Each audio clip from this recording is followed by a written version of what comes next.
Bonsoir à tous. À la une de ce journal, les évêques du Cameroun lancent une croisade contre les assassins de Monseigneur Jean-Marie Benoît Bala.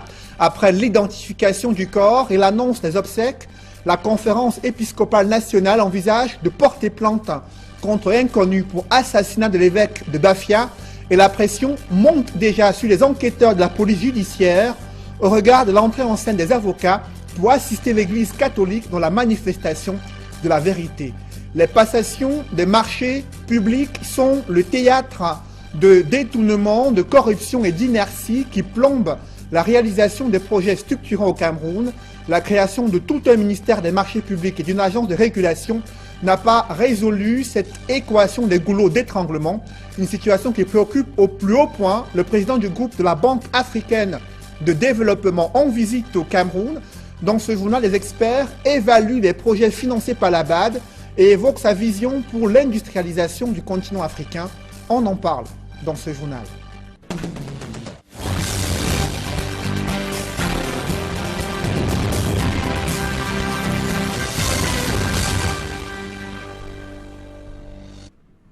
Merci de suivre cette édition complète de l'information sur Equinox Télévision. C'est dans une ambiance tendue que s'est déroulée cette identification du corps de l'évêque de Bafia à l'hôpital général de Yaoundé. Dans un premier temps, la conférence épiscopale nationale a commis un huissier de justice pour attester qu'il s'agit effectivement du corps de Monseigneur Jean-Marie Benoît Bala. Contre toute attente, cet huissier de justice a été refoulé. La scène a choqué les évêques. Ils ont quitté l'hôpital général de Yaoundé sans faire la moindre déclaration. C'est finalement le neveu du défunt qui viendra lever tout équivoque sur la dépouille de l'évêque de Bafia. Joël Essengue et Ike Cyril. Dispositif sécuritaire tout à fait particulier à la morgue de l'hôpital général de Yaoundé. Des éléments de la police ont investi les lieux, rendant l'atmosphère quelque peu tendue entre les évêques et les pouvoirs publics. En conséquence, l'huissier de justice commis par la conférence épiscopale nationale du Cameroun sera refoulé aux portes de la morgue. Le parquet général a estimé que ma présence n'était pas importante ou n'était pas d'importance, motif de ce qu'il restait un travail technique et dont la compétence relevait des officiers de police judiciaire. Je n'ai pas pu avoir accès au corps selon la vérité et les intentions du clergé. Après moult tractations, les évêques vont se retirer sans que l'on ne sache exactement si le corps présenté est bel et bien celui de Monseigneur Bala. Les évêques se retirent et s'ils ont quelque chose à communiquer à la presse, ils vous le diront au moment venu. L'information viendra finalement de la famille nucléaire du défunt évêque. Assailli par les hommes de médias en quête d'informations, le neveu de Monseigneur Bala finalement se lâche. Je suis venu identifier le corps de mon oncle, je l'ai identifié, c'est lui, je crois que... Et qui vous a demandé de ne pas parler à la presse? C'est le 2 juin dernier que le corps sans vie de Monseigneur Jean-Marie Benoît Bala a été retrouvé dans les eaux de la Sanaga à Ebebda. La justice parle d'une possible mort par noyade, alors que pour la conférence épiscopale nationale du Cameroun, l'évêque de Bafia a été brutalement assassiné. Et le président de cette conférence épiscopale nationale du Cameroun confirme l'identification du corps de Monseigneur Jean-Marie Benoît Bala. Monseigneur Samuel Cléda annonce également les obsèques prévues à partir du 2 et 3 août prochain, notamment au diocèse de Bafia. Et le programme sera communiqué ultérieurement. La conférence épiscopale qui compte également porter plainte contre inconnu pour assassinat de l'évêque de Bafia et annonce l'entrée en scène des avocats pour assister l'Église catholique dans la manifestation de la vérité. C'est un communiqué signé du président de la conférence épiscopale nationale du Cameroun. 24 ans après le naufrage d'un bateau militaire au large des côtes camerounaises dans la région du sud-ouest, l'on est toujours sans nouvelles des autres 34 passagers de ce bateau, parmi lesquels des soldats et le personnel navigant. L'on note que Dibuncha, la localité la plus proche du lieu du drame, est fortement militarisée et interdite d'accès, pendant que les recherches se poursuivent pour retrouver d'éventuels survivants. On fait le point avec Étienne Pascal Azégué. C'est au large de ce village, situé à une vingtaine de kilomètres de la ville de Limbé, dans la région du sud-ouest, que le bateau logistique du bataillon d'intervention rapide, baptisé le Mundemba, a chaviré aux toutes premières heures de la matinée du 16 juillet 2017. D'après le communiqué de presse, rendu public par le ministre délégué en charge de la Défense, l'on est toujours sans nouvelles de 34 des 37 personnels du bataillon d'intervention rapide qui étaient à bord de ce bateau en partance pour Bakassi. Debuncha, depuis l'annonce de cet accident, est fortement militarisé. L'information recoupée à bonne source indique par ailleurs que l'accès à cette localité est filtré par les hommes en tenue. Tous les différents corps d'armée ont par ailleurs été impliqués dans la recherche des 34 portés disparus. En dehors du communiqué de presse, rendu public par le ministre délégué en charge de la Défense, qui renseigne de façon ambiguë sur les circonstances du naufrage, aucune autre information concernant l'identité, encore moins les grades des disparus, ne renseigne l'opinion publique. Le bataillon d'intervention rapide vient pourtant d'être sous les feux des projecteurs à travers la marche de 400 km que un peu plus de 1800 commandos ont effectué au terme d'une formation commune bouclée par la présentation au drapeau des soldats du contingent 2017 à la base de Man-Owabi de Limbé. Alors que le gouvernement camerounais maintient que les recherches se poursuivent pour retrouver les personnes disparues après le naufrage de ce bateau militaire, l'Union européenne présente déjà ses condoléances à l'armée camerounaise et aux familles des victimes dans un communiqué rendu public ce lundi.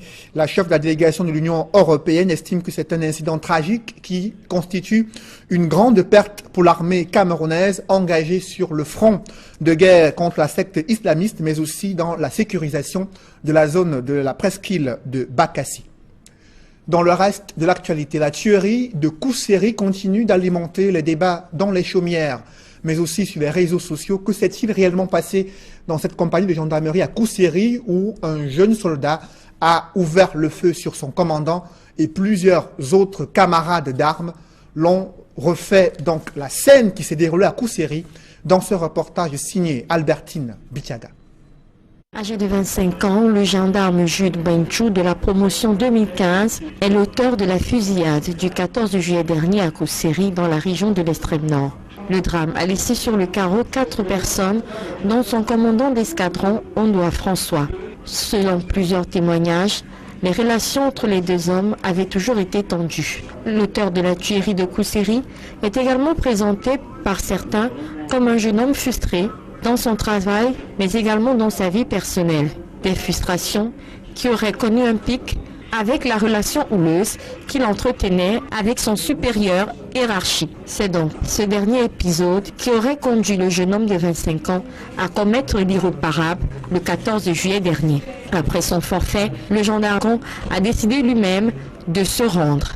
Il aurait d'abord été conduit chez le préfet du Logo-Léchari où il aurait révélé dans un échange avec l'autorité administrative les véritables raisons de son acte. Seulement, les versions sur les déclarations lors de cet échange sont nombreuses. L'on évoque, entre autres, des problèmes de grade, mais également des questions de mœurs. Après l'échange avec le préfet du Logo-Léchari, June Benchou est conduit dans les services de l'ESIR, l'équipe spéciale des interventions rapides à Kousséri. L'arrière-pays au Cameroun reste toujours enclavé et le gouverneur du Sud-Ouest a pu toucher du doigt cet enclavement. Son véhicule est resté embourbé durant plusieurs heures dans la localité sur le tronçon Bakebe-Menji dans le Sud-Ouest alors qu'il se rendait justement dans cette localité pour procéder à l'installation du préfet. Il a pu vivre le calvaire des populations, elles qui ont boycotté l'installation de leur autorité administrative. Le récit des faits avec Mathilde Akomazo Keddiara et nos correspondants du côté du Sud-Ouest. Reportage. Ceci sera certainement l'un des souvenirs les plus marquants qu'aura Bernard Okala Bilaï de sa région de commandement, le Sud-Ouest. Alors qu'il se rendait en fin de semaine dernière à la cérémonie d'installation du préfet de Lébi-Alem, son convoi va se retrouver embourbé pendant de nombreuses heures sur le tronçon Bakebe-Menji.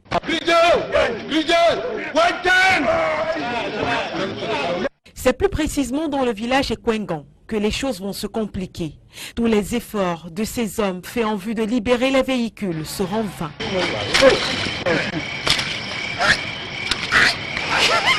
Même ce 4x4 du bataillon d'intervention rapide, conçu pour résister à ce genre de situation, va se retrouver embourbé à son tour. Alertés par les vrombissements de moteur et les crissements de pneus, les riverains, plutôt que de donner un coup de main, vont se montrer satisfaits de la situation. Je suis vraiment content que le gouverneur vive cette situation. Il a lui-même vu de ses propres yeux la souffrance que nous endurons au quotidien. Il n'y a plus qu'à espérer maintenant qu'ils arrangent enfin cette route. En fin de compte, le gouverneur fera appel à un bulldozer qui va dégager la route et la rendre praticable quelques minutes plus tard. Et même là encore, il faudra pousser les véhicules pour les aider à avancer. Dans le reste de l'actualité, après la mise en eau du barrage réservoir de Lampangar, la lumière est au bout du tunnel pour 150 localités dans la région de l'Est. Une centrale hydroélectrique doit être construite dans les tout prochains mois au pied du barrage. L'annonce est du président du groupe de la Banque africaine de développement en déplacement du côté de l'Est, lui qui annonce un projet qui va durer durant près de 30 mois et qui va permettre d'être relié à l'usine thermique de Bertois par une ligne de plus de 200 km étendue jusqu'à Abamban et qui va permettre de fournir l'énergie électrique à plus de 150 localités. Un projet inscrit dans le cadre de la mise en œuvre de l'aménagement hydroélectrique de Lampangar et financé par la Banque africaine de développement. Et précisons que le président du groupe de la BAD a été reçu en audience par le chef de l'État.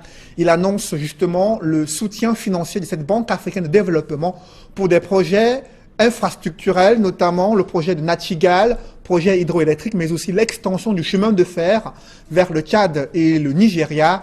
Il se plaint des passations des marchés publics qui restent encore le théâtre de corruption et d'inertie qui plombent l'exécution des projets structurants au Cameroun.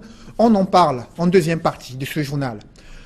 Toujours dans l'actualité, la cybercriminalité, des juristes qui mènent un plaidoyer pour une meilleure compréhension du cybersystème légal en Afrique. Ils plaident pour un renforcement de la cyberjustice et des textes et un cadre législatif pour davantage lutter contre les cybercriminels qui ont le vent en poupe sur le continent africain. Des précisions avec Donald Anouzoua et Farel Bounia. Le séminaire atelier sous-régional sur l'économie numérique et la cyberlégislation en Afrique qui se tient à Douala se charge d'aborder plusieurs sous-thèmes parmi lesquels le développement et l'économie numérique en Afrique, l'ICANN et l'écosystème de l'Internet, la propriété intellectuelle, nom de domaine et droits pratiques, ainsi que de l'applicabilité de la loi à l'ère du numérique et bien d'autres. Le principal objectif étant ici de sensibiliser les professionnels du droit, les hommes d'affaires, les techniciens et même les populations pour une meilleure compréhension du cybersystème légal en Afrique. Actuellement, il y a des nouveaux acteurs. Vous avez des start-upers, des gens qui font le commerce en ligne, des gens qui achètent ou qui vendent en ligne, mais qui n'ont pas une réglementation qui puisse vraiment encadrer leur activité. Donc si les avocats ne sont pas imprégnés, si les juristes ne sont pas imprégnés, les hommes d'affaires, un homme d'affaires ne pourra pas facilement former une société qui pourra se développer pendant longtemps. On parlera d'économie numérique, mais peut-être dans 5 ou 6 ans, toutes ces sociétés-là qui sont nées aujourd'hui vont disparaître.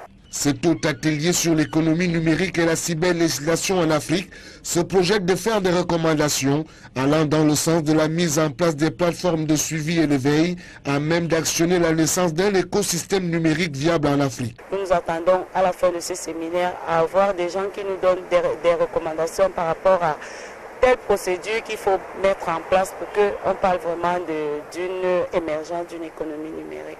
Au sortir de ces assises, les participants auront fait une étude du problème que pose l'économie numérique en Afrique et élaboré une stratégie de vulgarisation des lois y afférentes. Dans l'escale internationale, après la tragédie survenue à Dakar au Sénégal qui a fait 8 morts ce week-end, le gouvernement sénégalais a suspendu toute manifestation sportive le temps de la campagne pour la législative prévue le 30 juillet prochain. Des précisions avec Nadine Yambo. À la suite des incidents ayant causé la mort de 8 personnes et fait plus d'une 60aine de blessés au stade de Demba Diop, le gouvernement sénégalais vient de prendre des mesures interdisant la pratique du sport et les manifestations culturelles jusqu'aux législatives du 30 juillet 2017. Comme autre mesure prise pour éviter de tels dérapages, le renforcement de la sécurité aux alentours des stades. Le président sénégalais Macky Sall, qui s'est dit choqué par ces événements, prescrit l'ouverture d'une enquête pour faire la lumière sur ce drame et que les responsables soient identifiés et sanctionnés. Pendant la finale de la Coupe de la Ligue de football disputée samedi 15 juillet 2017, des affrontements ont éclaté entre supporters des clubs Ouakam et Bourg aux prolongations, provoquant ainsi une bousculade avec mort d'homme. Les jets de pierre des supporters et l'utilisation des gaz lacrymogènes par les forces de l'ordre pour disperser les supporters qui avaient envahi l'aire de jeu ont dégénéré, créant ainsi un vaste mouvement de panique au sein de la foule. Une partie du mur soutenant les gradins s'est effondrée sur les spectateurs dans un stade plein à craquer. Les victimes ont été transportées vers les formations hospitalières de Dakar. En hommage aux 8 morts et à toutes les victimes du stade Demba Diop de Dakar au Sénégal, la campagne des législatives prévue ce dimanche a été suspendue et le gouvernement a appelé au calme. Le Cameroun est-il toujours déterminé à organiser la Coupe d'Afrique des Nations prévue en 2019, alors que des doutes planent sur la réalisation des infrastructures sportives destinées à abriter cette compétition?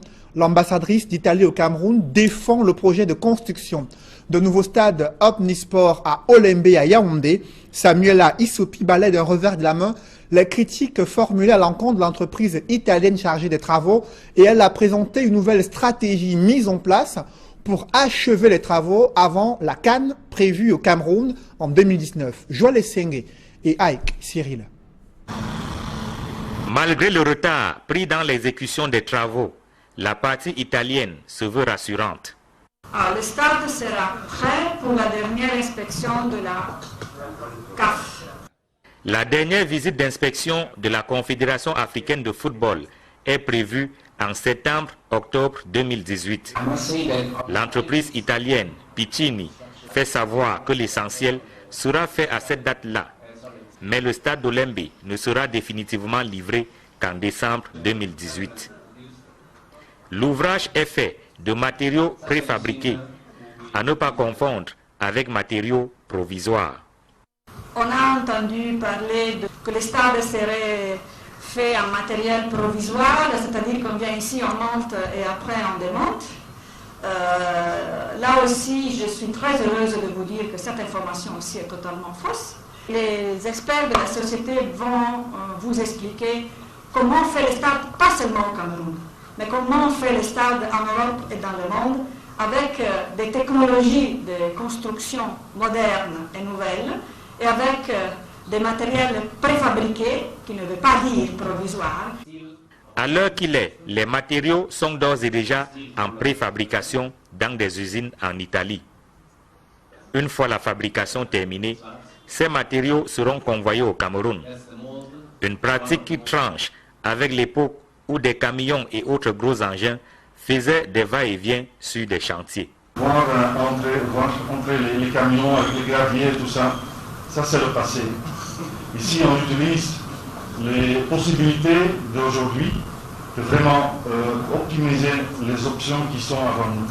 Ça va donner un produit beaucoup mieux que si ça s'est fait sur place. Face à la presse à Yaoundé, la partie italienne annonce que le premier bateau transportant les matériaux préfabriqués arrivera au port de Kribi en septembre 2017. Une fois transféré à Yaoundé, le montage se fera entre octobre 2017 et mars 2018. Les travaux d'électricité, quant à eux, seront effectués entre août et septembre 2018. Et lorsque le chantier sera définitivement livré en décembre 2018, le monde entier appréciera ce joyau architectural. Les inquiétudes autour de cette CAN 2019 que le Cameroun doit abriter sont décryptées et analysées ce soir dans le cadre de l'émission 100% foot, émission à suivre juste après ce journal est présentée par Hervé Kemnier. Mais dans une poussière de secondes, la deuxième partie de ce journal.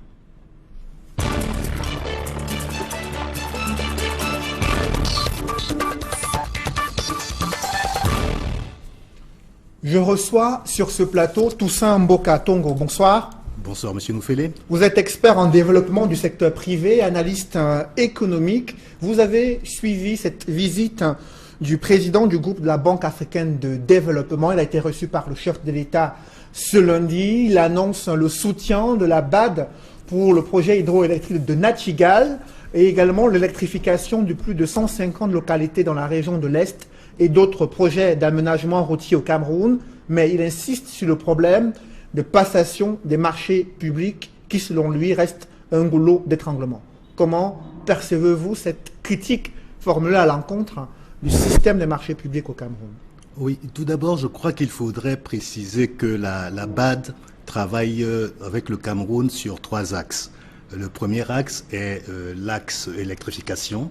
Donc vous avez parlé de Lampagar, vous avez parlé de Nachtigal.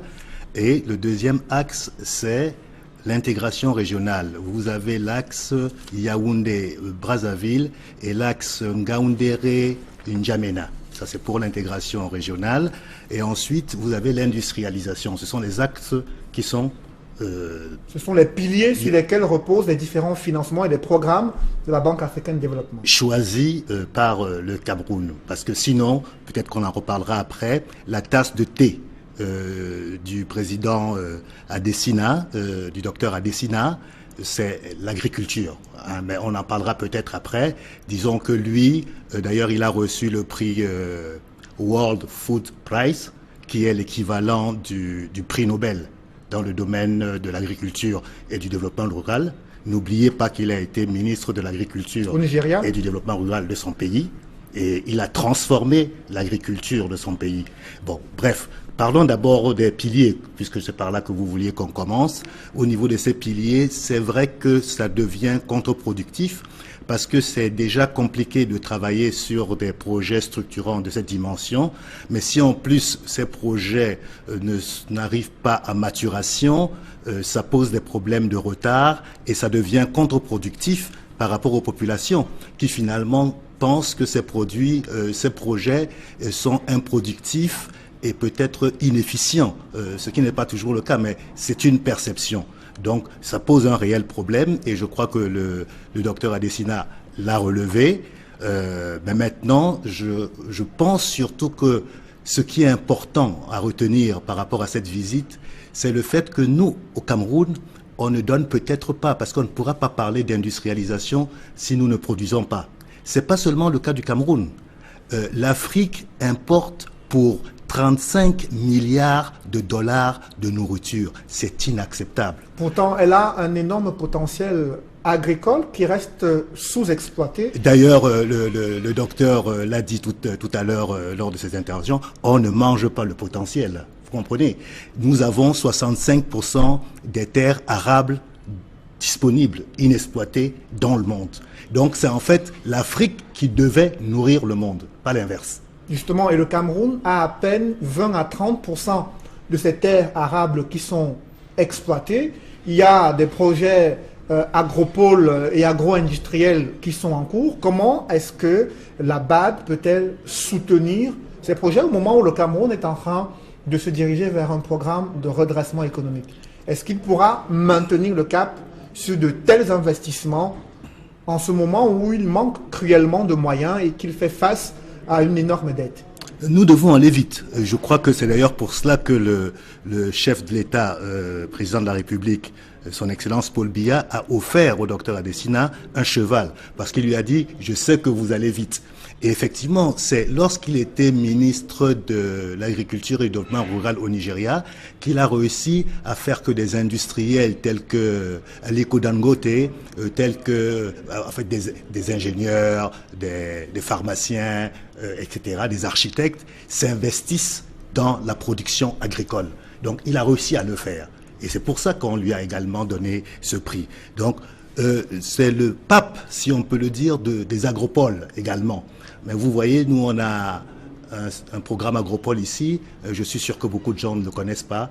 C'est un programme qui est en fait connu par quelques fonctionnaires et disons quelques parlementaires. C'est pas comme ça qu'on devrait voir les choses. Donc, même par rapport à cette visite, moi je m'attendais par exemple à ce qu'on invite le JICAM pour dérouler sa politique un patron, une plantation. Parce que vous imaginez... Donc vous déplorez le fait que cette présence du président du groupe de la Banque africaine de développement, que le gouvernement camerounais n'ait pas associé le secteur privé pour discuter davantage des programmes de financement qui pourraient permettre le développement du Cameroun? Oui, parce que c'est une question de... Agropole, c'est une question de chaîne de valeur.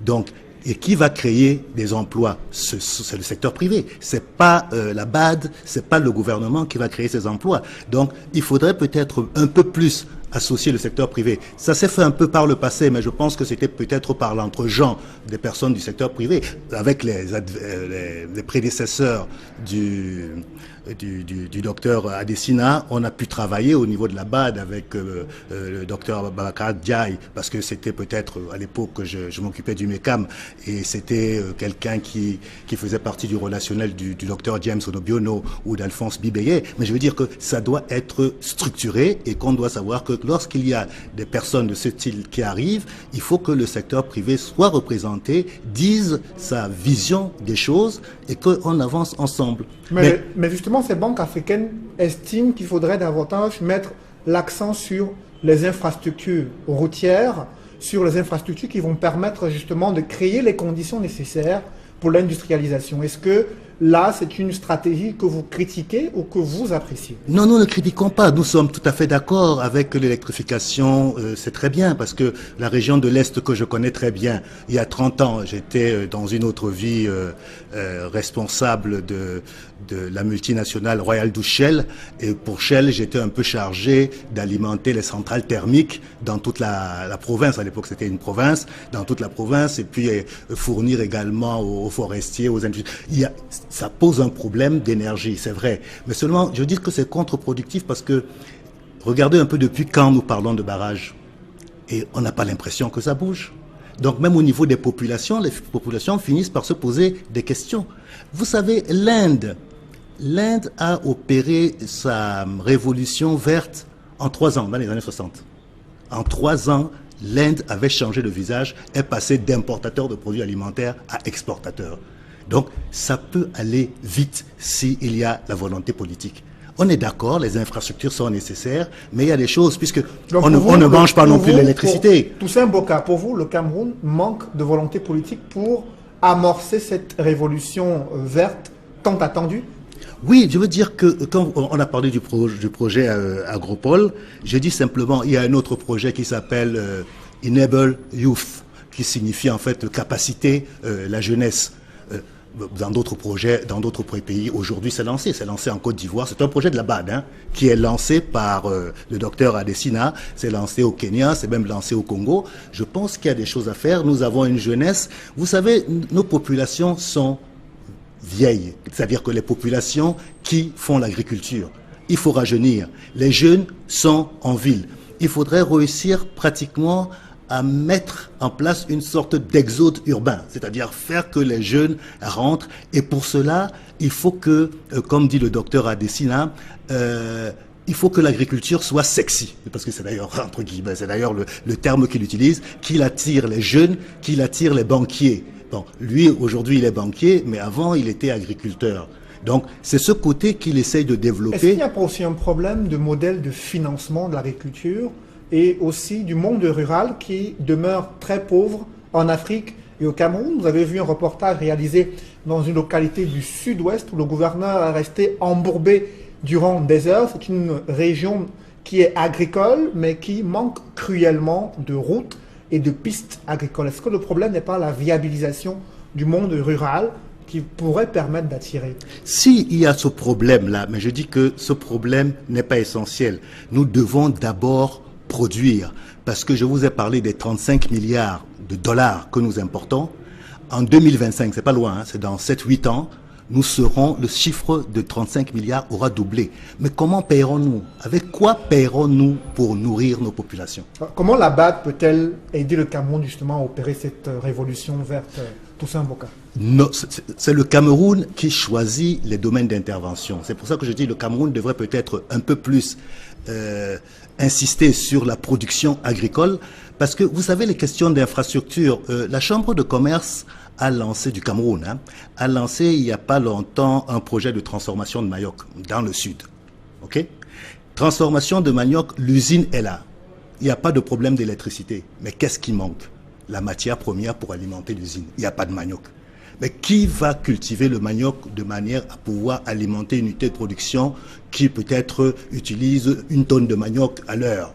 Il faut trouver des gens pour cela. Donc si vous n'avez pas une jeunesse qui est formée, qui prend ça au sérieux et qui ne pense pas que la vie s'arrête à faire des concours de la police, vous comprenez que... Et ça, je veux dire que ça ne peut être que une volonté politique qui puisse faire que les choses changent. Merci Toussaint Mboka Tongo. Je rappelle que vous êtes expert en développement du secteur privé. Mesdames, messieurs, c'est la fin de ce journal. Merci de l'avoir suivi. Merci de rester sur Equinox Télévision. J'annonce justement ce programme 100% foot à suivre juste après ce journal qui évoquera les inquiétudes autour de la CAN 2019 avec 2 experts qui vont croiser leurs regards autour de Hervé Kemier, présentateur, réalisateur et Mospongo. Merci de rester sur Equinox.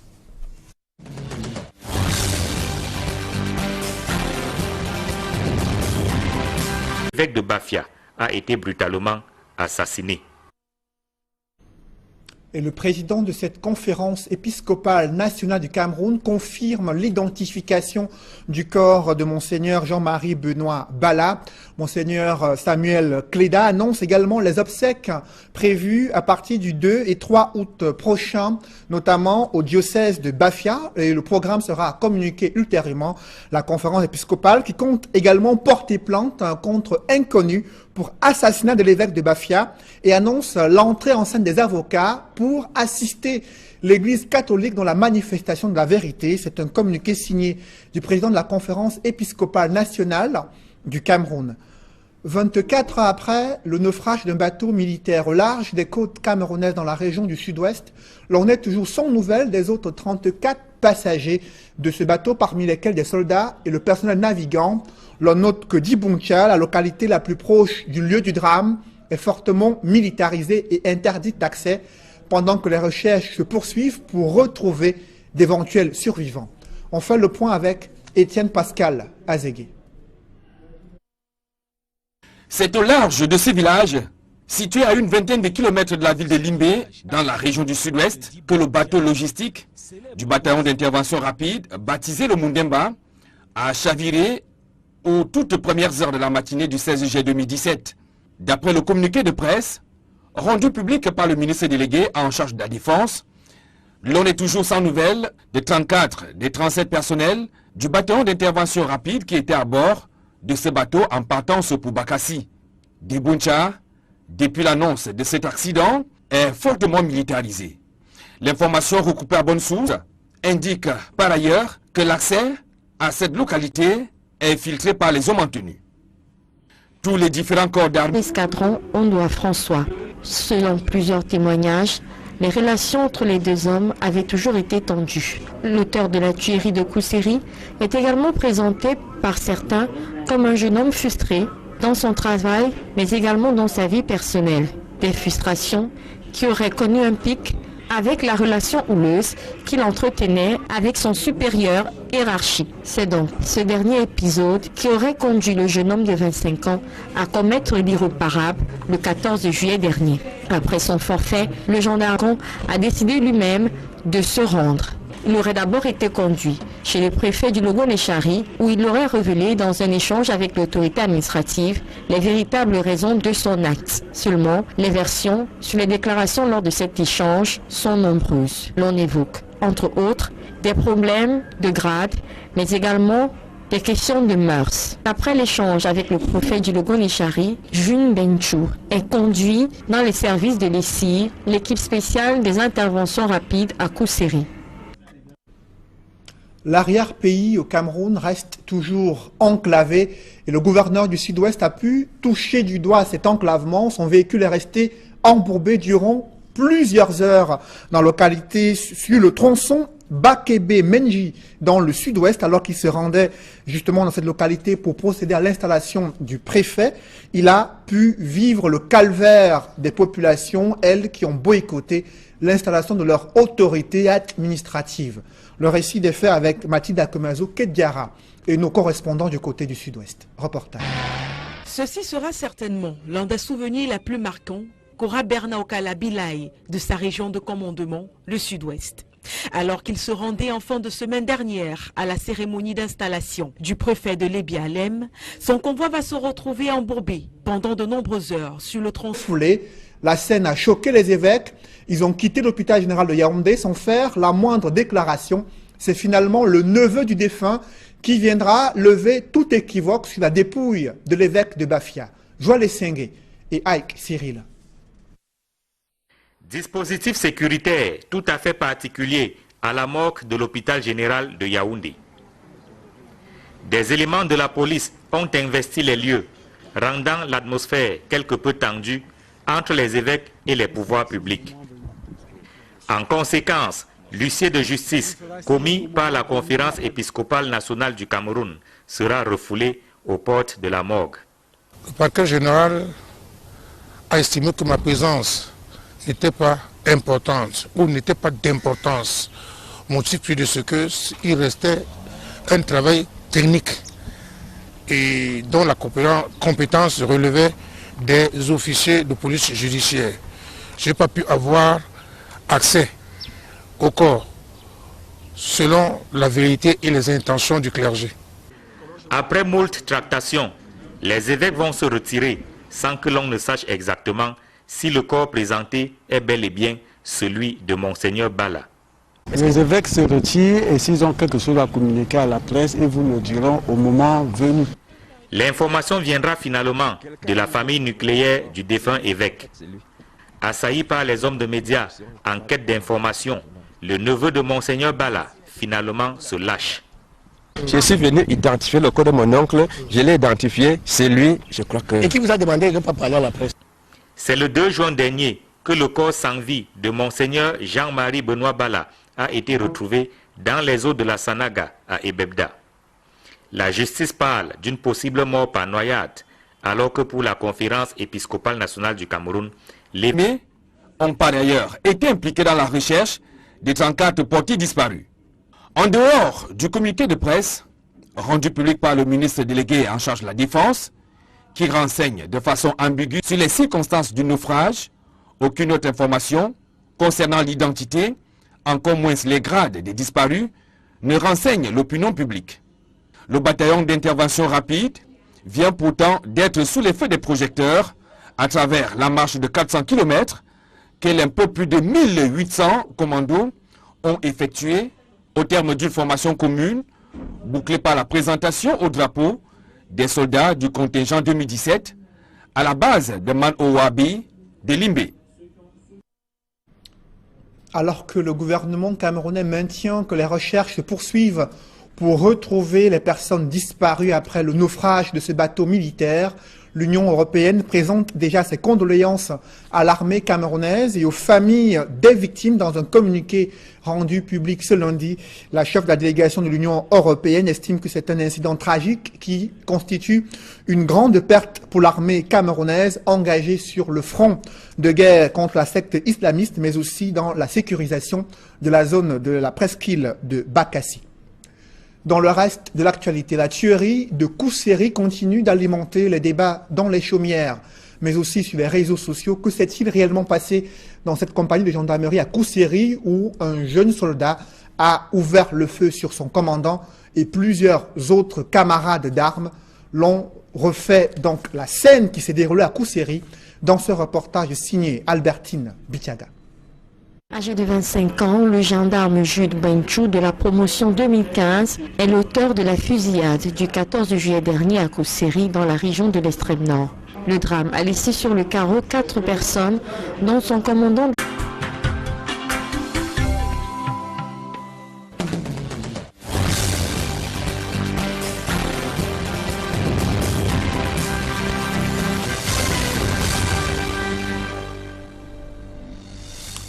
Bonsoir à tous. À la une de ce journal, les évêques du Cameroun lancent une croisade contre les assassins de Monseigneur Jean-Marie Benoît Bala. Après l'identification du corps et l'annonce des obsèques, la conférence épiscopale nationale envisage de porter plainte contre inconnu pour assassinat de l'évêque de Bafia et la pression monte déjà sur les enquêteurs de la police judiciaire au regard de l'entrée en scène des avocats pour assister l'Église catholique dans la manifestation de la vérité. Les passations des marchés publics sont le théâtre de détournements, de corruption et d'inertie qui plombent la réalisation des projets structurants au Cameroun. La création de tout un ministère des marchés publics et d'une agence de régulation n'a pas résolu cette équation des goulots d'étranglement, une situation qui préoccupe au plus haut point le président du groupe de la Banque africaine de développement en visite au Cameroun. Dans ce journal, les experts évaluent les projets financés par la BAD et évoquent sa vision pour l'industrialisation du continent africain. On en parle dans ce journal.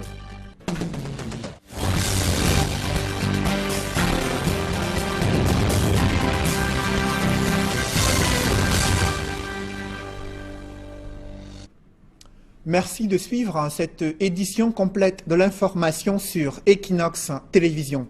C'est dans une ambiance tendue que s'est déroulée cette identification du corps de l'évêque de Bafia à l'hôpital général de Yaoundé. Dans un premier temps, la conférence épiscopale nationale a commis un huissier de justice pour attester qu'il s'agit effectivement du corps de Monseigneur Jean-Marie Benoît Bala. Contre toute attente, cet huissier de justice a été refusé